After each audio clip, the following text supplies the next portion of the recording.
ఈ ఉత్సవాన్నంతా కూడా ముందుండి శ్రీశైల శ్రీ కార్య నిర్వహణాధికారి శ్రీ శ్రీనివాసరావు దంపతులు, అలాగే ధర్మకర్తల మండలి సభ్యులు, అర్చక వరేణ్యులు వీరందరూ ముందుండి ఈ వాహన సేవను నడిపిస్తూ ఉంటే భక్తజనులంతా కూడా పరవశులై ఆ సేవను వీక్షిస్తూ ఉన్నటువంటి సందర్భం అంతా కూడా మనం చూస్తున్నాం. మరోవైపు ఆ రుద్రాక్ష మాలలను మెడలో ధరించి చేతిలో డమరుకాన్ని ధరించి శంఖనాదం చేస్తూ ఉన్నటువంటి భక్తుడు మరొక వైపు. ఈ రకంగా తమ శక్తి మేరకు సేవ చేస్తూ భక్తులందరూ కూడా ఆ శ్రీశైల వాసుని సేవలో తరిస్తూ ఉంటే మంద గమనంతో కైలాస వాహన సేవ ముందుకు సాగి ప్రస్తుతం వృద్ధ మల్లికార్జున స్వామి వారి ఆలయం వద్దకు చేరుకుని అక్కడ నీరాజనాలను అందుకుంటూ ముందుకు సాగుతూ ఉన్నటువంటి సందర్భాన్ని అంతా కూడా మనం చూస్తూ ఉన్నాం.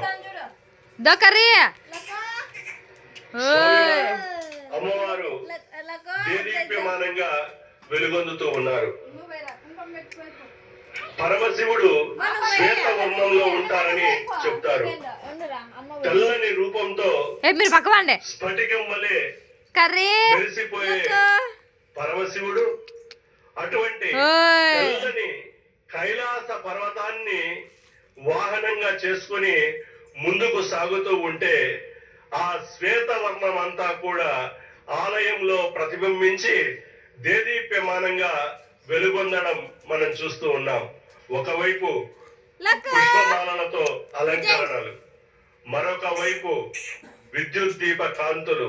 వీటన్నింటి మధ్య శ్రీశైల మహాక్షేత్రంలోని శ్రీ భ్రమరాంబ మల్లికార్జున స్వామి వారుల ఆలయం దేదీప్యమానంగా వెలుగొందుతూ రాత్రి అయినా ఇది పగలేనా అనే భావనను కలిగిస్తూ ఉండడం విశేషం. అటువంటి స్వామివారి సేవ,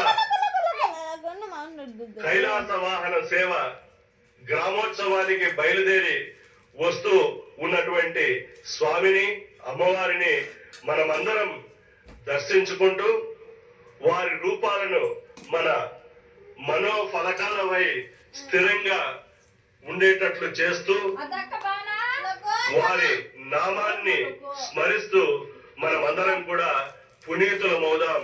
ఆ వాహన సేవలో తరిద్దాం. ఓం నమః శివాయ, ఓం నమః శివాయ.